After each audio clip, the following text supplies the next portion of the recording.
네, 오늘 수요 기도회 가운데 우리에게 주신 말씀은 고린도후서 12장 1절에서 10절 말씀입니다. 고린도후서 12장 1절에서 10절 말씀, 제가 한 절, 우리 성도님께서 한 절 교독하면서 읽겠습니다. 고린도후서 12장 1절에서 10절 말씀입니다. 무익하나마 내가 부득불 자랑하노니 주의 한상과 계시를 말하리라. 내가 그리스도 안에 있는 한 사람을 아노니 그는 14년 전에 셋째 하늘에 이끌려간 자라. 그가 몸 안에 있었는지 몸 밖에 있었는지 나는 모르거니와 하나님은 아시느니라. 내가 이런 사람을 아노니 그가 몸 안에 있었는지 몸 밖에 있었는지 나는 모르거니와 하나님은 아시느니라. 그가 낙원으로 이끌려가서 말로 표현할 수 없는 말을 들었으니 사람이 가히 이르지 못할 말이로다. 내가 이런 사람을 위하여 자랑하겠으나 나를 위하여는 약한 것들 외에 자랑하지 아니하리라. 내가 만일 자랑하고자 하여도 어리석은 자가 되지 아니할 것은 내가 참말을 함이라. 그러나 누가 나를 보는 바와 내게 듣는 바에 지나치게 생각할까 두려워하여 그만두노라. 여러 계시를 받은 것이 지극히 크므로 너무 자만하지 않게 하시려고 내 육체의 가시 곧 사탄의 사자를 주셨으니 이는 나를 쳐서 너무 자만하지 않게 하려 하심이라. 이것이 내게서 떠나가게 하기 위하여 내가 3번 주께 간구하였더니 나에게 이르시기를 내 은혜가 내게 족하도다. 이는 내 능력이 약한 데서 온전하여 짐이라 하신지라. 그러므로 도리어 크게 기뻐함으로 나의 여러 약한 것들에 대하여 자랑하리니 이는 그리스도 능력이 내게 머물게 하려 함이라. 그러므로 내가 그리스도를 위하여 약한 것들과 능력과 궁핍과 박해와 공고를 기뻐하노니 이는 내가 약한 그때의 강함이라. 아멘. 네, 우리 옆에 계신 분들과 함께 인사하도록 하겠습니다. 모든 것이 하나님의 은혜입니다.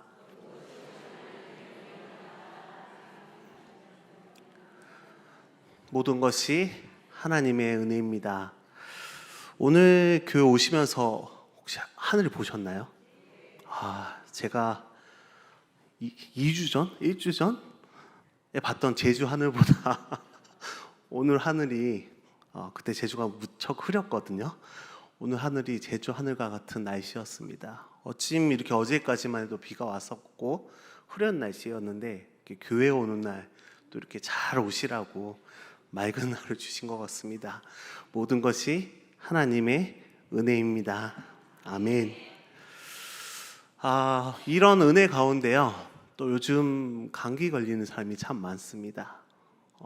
제 둘째도 감기 걸려서 소아과 갔더니 줄이 엄청나게 길더라고요. 또 요즘에 장염이 유행해서 또 배가 아픈 사람들도 있고요. 또 구내염이 또 어린이집에서는 유행해서 그 구내염이 가족들별로 막 가족마다 영아부 유치부에 보면 걸린 애들이 참 많습니다. 몸이 아프면 참 힘이 빠지죠. 그렇죠. 뭐 구내염뿐만 아니라 우리 성도님들 여기 계신 분들 뭐 다 한 군데씩 안 아프시죠? 허리 아프시기도 하고 무릎 아프시기도 하고 참 힘들게 아픈 부분이 있어서 약도 드시는 부분들이 있을 텐데요. 힘이 빠지고 때로는 그 아픔 때문에 아무것도 하기 싫은 날이 있습니다. 그래서 우리는 항상 기도 제목을 적다 보면 건강을 위해서 적게 됩니다. 그렇죠? 우리 자녀들이 건강하게 해달라, 우리 가족들이 건강하게 해달라, 내가 어디가 아픈데 좀 건강하게 해달라, 그러한 건강들을 위해서 늘 기도합니다. 그런데요, 그 건강이 나에게 있으시면 또 건강을 위해서 기도하다가 건강을 찾게 되면 또 무엇을 위해 기도할까요? 성공하기를 위해서 기도합니다. 또 성공을 위해서 기도하다가 어느 정도 성공을 하게 되면 경제적으로 좀 안정되었으면 좋겠다라고 기도하게 되죠.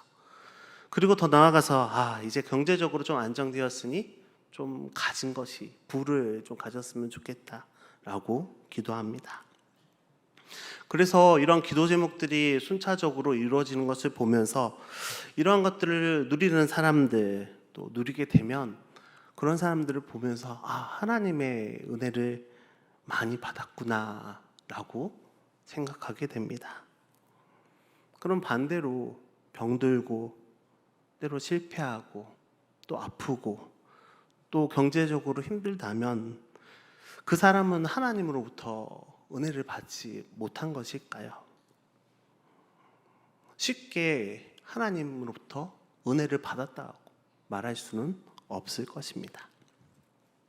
근데 오늘 성경에 보면요, 이러한 우리의 생각을 뒤바꿔 놓은 말씀이 있습니다. 바로 연약함이 은혜라고 말씀하고 있고요, 연약함이 은혜라고 선포하고 있습니다.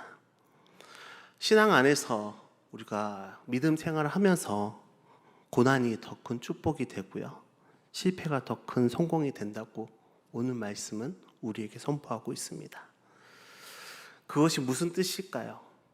하나님 안에 우리가 머물고 있는 한 비록 질병이 때로는 아픔이 있을지라도 하나님 안에 머물고 있는 한 더 큰 위로와 감사를 드릴 수 있는 것이고요, 오늘 말씀의 결론처럼 약할지라도 오히려 그 약함이 더 강함으로 변화된다는 것입니다.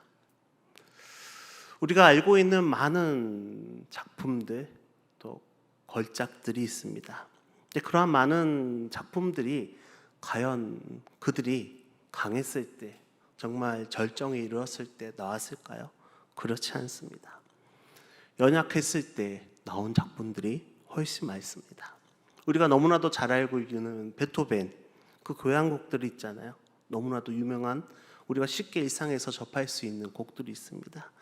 그러한 곡들이 베토벤이 기모거리가 되었을 때 작곡되었다는 거 아십니까? 그리고 우리가 잘 알고 있는 철로역정, 우리 성경학교 때마다 막 철로역정 프로그램 했었잖아요. 그렇죠? 기억나시죠? 그 글을 쓴, 철로역정을 쓴 존 버년 역시 깊은 감옥에서, 음침한 감옥에서 그 책을 썼습니다. 약한 가운데 만들어진 작품인 것입니다. 우리가 너무나도 잘 알려진 기독교 강요라는 책이 있거든요. 그것 역시 존 칼빈이 지었는데요, 늘 아파서 종합병원이라고 불릴 정도로 아픈 가운데 그 책을 썼습니다. 이처럼 연약함이 있을 때, 아픔이 있을 때 걸작들이 나오고요, 오히려 더 큰 일들을 할 수 있게 되는 것입니다. 이들은 약한 가운데 은혜를 경험한 사람들이죠. 오늘 우리가 읽은 고린도 후서는요, 바울이 고린도 교회에 보낸 편지입니다. 바울은 약한 사람이 아니었습니다. 그렇죠? 굉장히 강한 사람입니다. 성경을 쭉 살펴보면 그는 8일 만에 할례를 받았다고 하고요, 이스라엘 족속이고 베냐민 지파의 사람입니다. 그리고 히브리인 중에 히브리인이라고 말하고요, 율법적으로 바리새인이고요, 흠이 없는 사람이었다라고 말씀하고 있습니다. 그리고 그 당시 많은 사람들에게 존경받은 가말리엘의 제자였다고 말씀하고 있습니다. 훌륭한 가문, 훌륭한 그런 문학과 학업가, 그리고 바리새인이라는 그 뜨거운 신앙을 가진 인물이었습니다. 그리고 그는 큰 권세를 가지고 있었죠. 그 당시 예수를 믿는 사람들을, 예수 그리스도를 믿는 사람들을 잡아 죽일 수 있는 권력도 그에게 있었습니다. 든든한 배경이 있었던 사람입니다. 요즘 말로 하면 최고의 스펙을 가진 사람입니다. 어디에 내놔도 빠질 데 없는 사람이었습니다. 그런데요, 그런 최고의 스펙을 가졌을 때, 강한 힘을 소유하였을 때, 과연 바울이 하나님의 은혜를 받았을까요? 어디에도 그 순간에 강한 힘을 가지고 있었을 때 하나님의 은혜를 받았다라고 기록되어 있지 않습니다. 그가 그리스도를 만난 순간부터 약한 자가 되었죠. 말에서 떨어지고요, 눈이 어두워졌습니다. 사람을 쫓아다니는 사람에서 쫓겨다니는 사람으로 변화되었습니다. 약한 자가 된 거죠. 핍박받고요. 추격받는 사람이 되었습니다. 연약한 가운데 돌도 맞고요. 고통을 받게 되었습니다. 그리고 오늘 말씀을 보면요. 육체의 연약함도 있었다라고 표현되었습니다. 그가 얼마나 그 육체의 아픔이 심한지 말뚝을 깎아서 몸을 찌르는 것 같은 아픔이 있었다고 표현되어 있습니다. 근데 그런 아픔 가운데, 그런 연약함 가운데, 그런 고통 가운데, 그런 힘든 가운데 그는 하나님의 은혜를 경험하였다고 말씀하고 있습니다.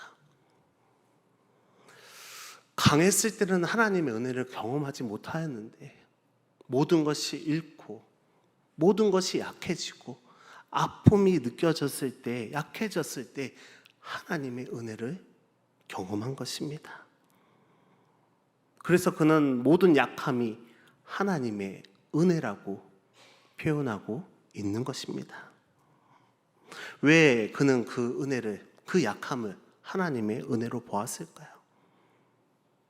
그것은 하나님 안에, 그 약함이 내가 하나님 안에 머물 수 있는 안전장치라고 생각했던 것입니다.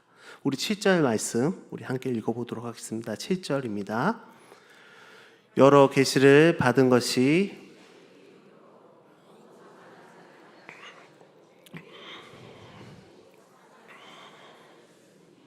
이는 나를 쳐서 너무 자만하지 않게 하려 하심이라. 아멘. 바울에 대해서 설명했듯이 그는 자랑할 것이 많았습니다. 그의 학문, 배경, 권세, 그가 체험한 체험들 너무나도 다양했습니다. 훌륭한 선교자였고요. 그리고 목회자였습니다.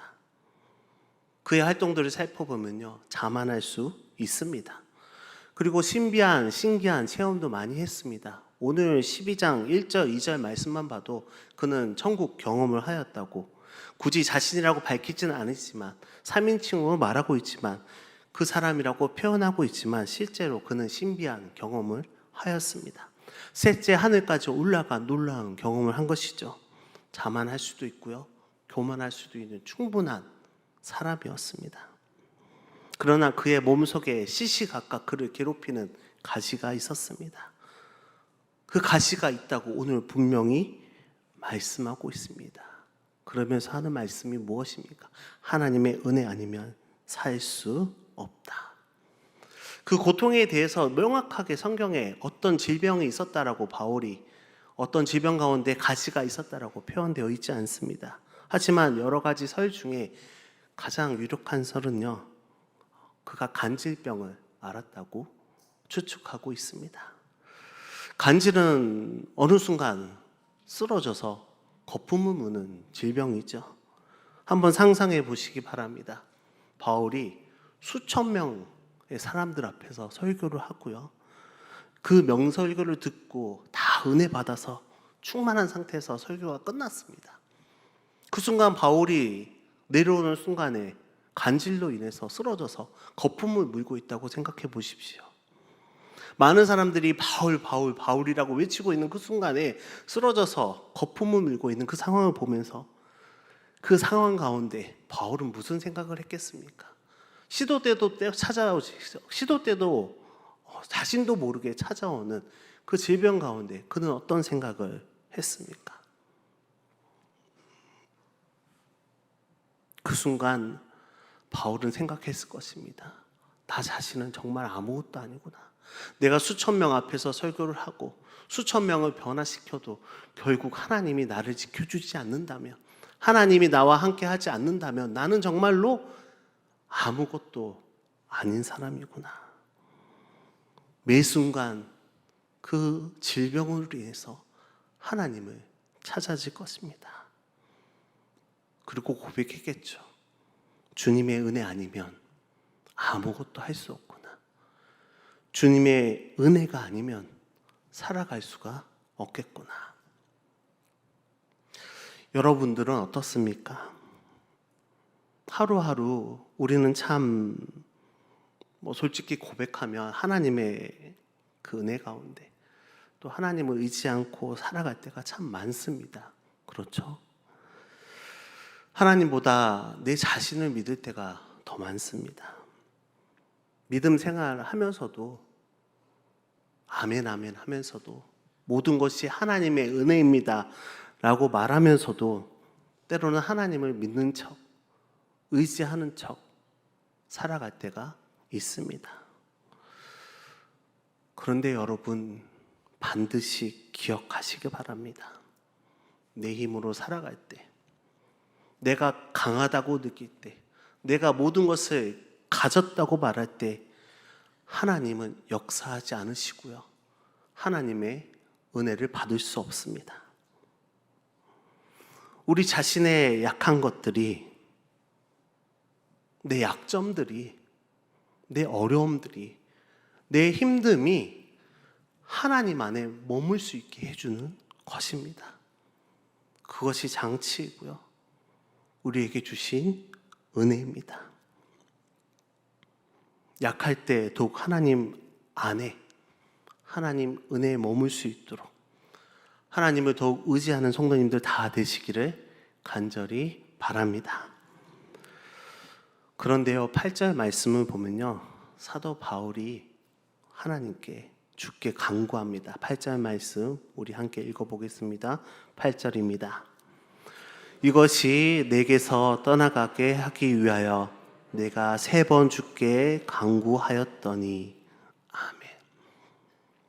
그 가시가, 그가 가진 질병, 그것을 위해서 기도했답니다.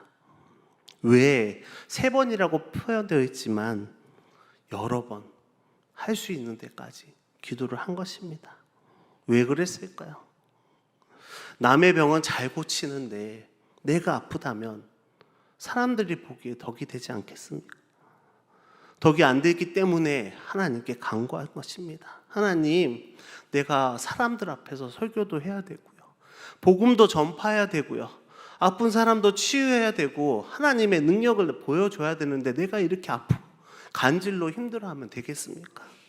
근데 하나님이 뭐라 말씀하십니까? 9절 말씀 함께 읽도록 하겠습니다. 9절입니다.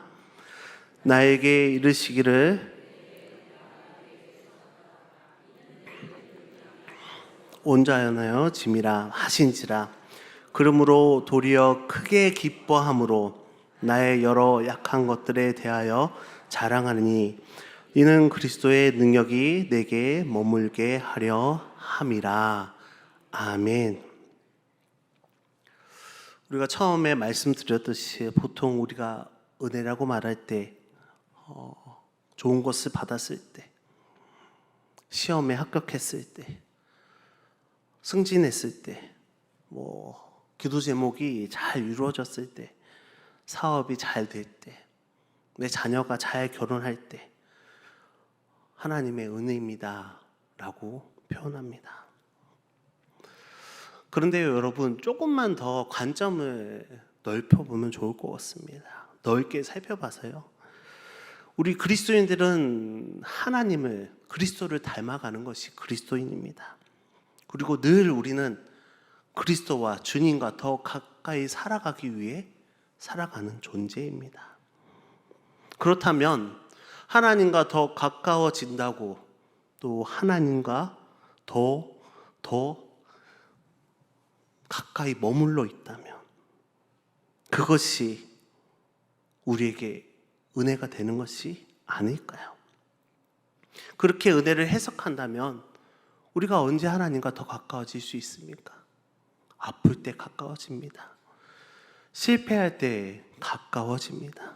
병들 때, 가슴 아픈 일이 있을 때, 속상할 때, 내 자녀가 말을 안 들을 때, 세상에서 잘 안 된다고 생각될 때, 믿음 생활이 너무나도 힘들다고 생각될 때 우리는 하나님과 더 가까워지는 것입니다.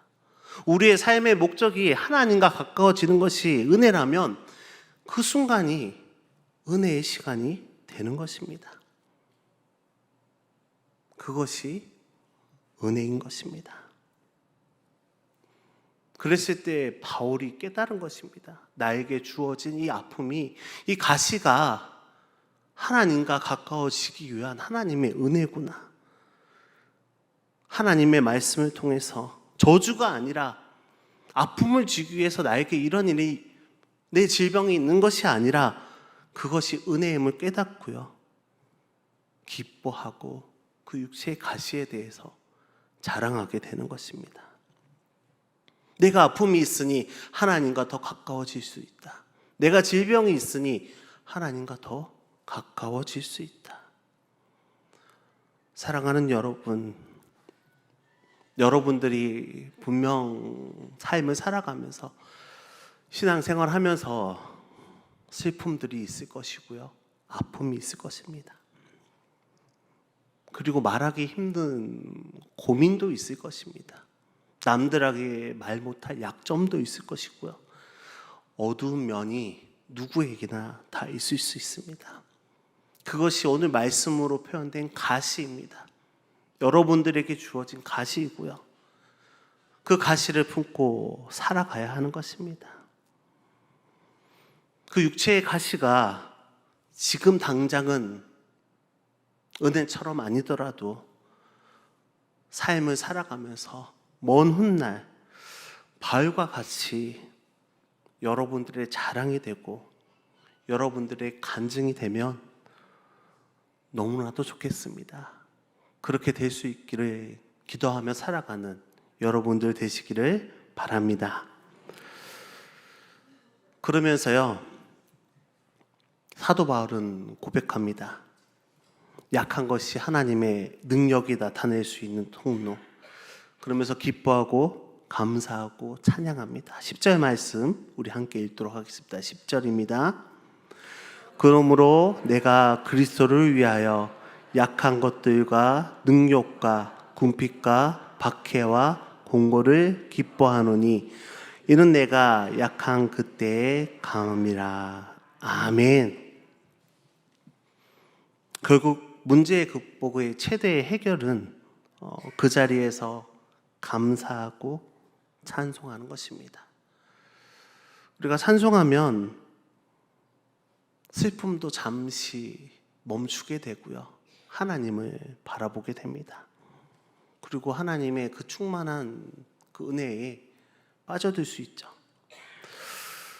최근에 우리 장석현 담임 목사님이 아침에 일어나서 또 때때로 생각날 때마다 찬양하라고 했던 찬양 기억나신가요?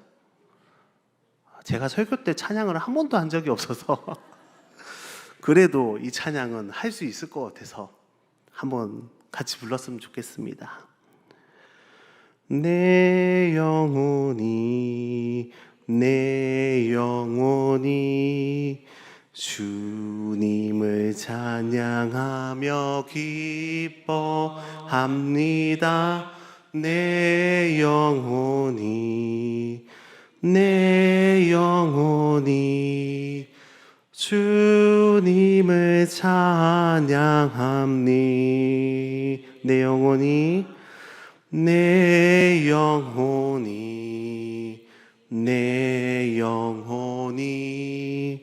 주님을 찬양하며 기뻐합니다.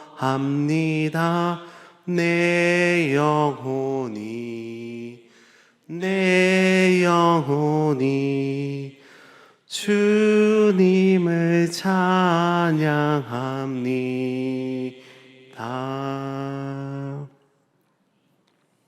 아멘. 사랑하는 여러분, 문제 해결을 위해서 간절히 기도하면서 동시에 현재 상황에서, 그 가시 같은 상황에서 기뻐하시면서 먼저 찬송해 보십시오. 참 인간은 가진 것에 대해서 감사하지 못하는 경우가 참 많습니다. 늘 가진 것을, 그 이상의 것을 바라게 되고요, 그 이상의 것을 가지면 더 큰 것을 가지려고 합니다.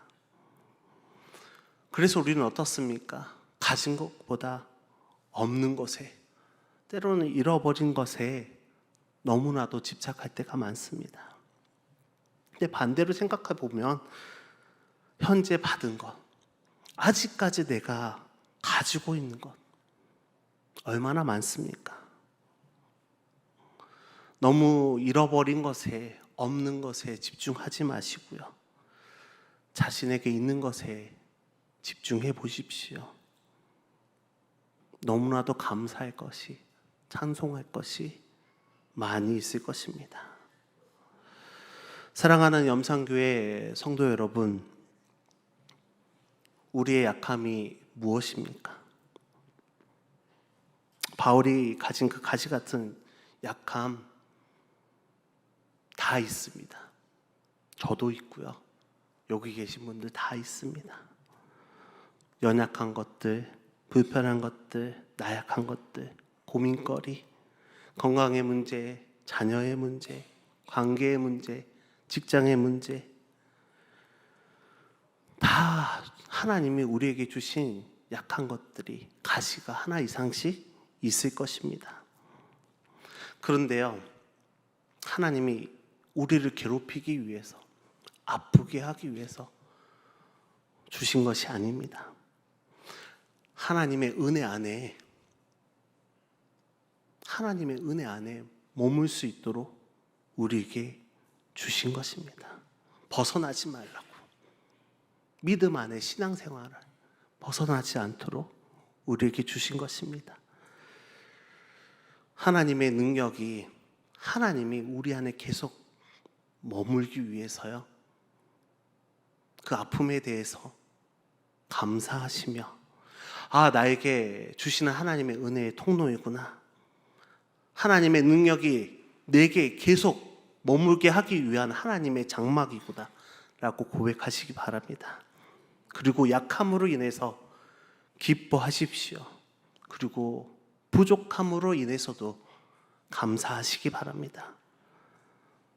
자신의 장점만 교회 와서 자랑하지 마시고요, 여러 약한 것들 함께 나누시며 자랑하십시오. 성공한 것만 기뻐하지 마시고 감사하지 마시고, 나의 약점을 위해서도, 나의 실패를 인하여서도 그 안에서 나에게 주어지는 감사를 기억하시며 하나님께 감사하시기 바랍니다. 그래야 우리의 모든 약함이 오히려 그리스도 안에서 강함으로 변하는 놀라운 은혜를 경험하시기 바랍니다. 약함의 은혜가 우리 속에 충만해서 약한 것들에 대해 자랑하며 약한 것도 감사하며 사시는 복된 성도님들 다 되시기를 주님의 이름으로 간절히 축원합니다. 이 시간 함께 기도하겠습니다. 사랑의 하나님, 우리는 하나님을 믿는다 하면서도 하나님을 의지하지 않고 살아갈 때가 참 많았습니다. 우리의 강함을 자랑하고 가진 것을 자랑하며 자존심이 구겨지지 않도록 매일 몸부림치며 살았습니다. 주님, 이제는 하나님의 은혜와 하나님의 도움만을 의지하는 저희가 되게 하여 주옵소서. 나의 약한 것들이 내가 그리스도를 닮아가고 주님에게 더 가까이 나아가는 나의 자랑, 나의 간증이 될 수 있도록 인도하여 주옵소서.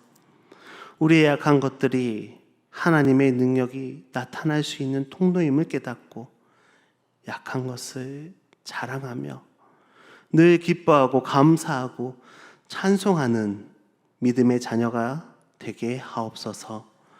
예수님의 이름으로 기도드립니다. 아멘.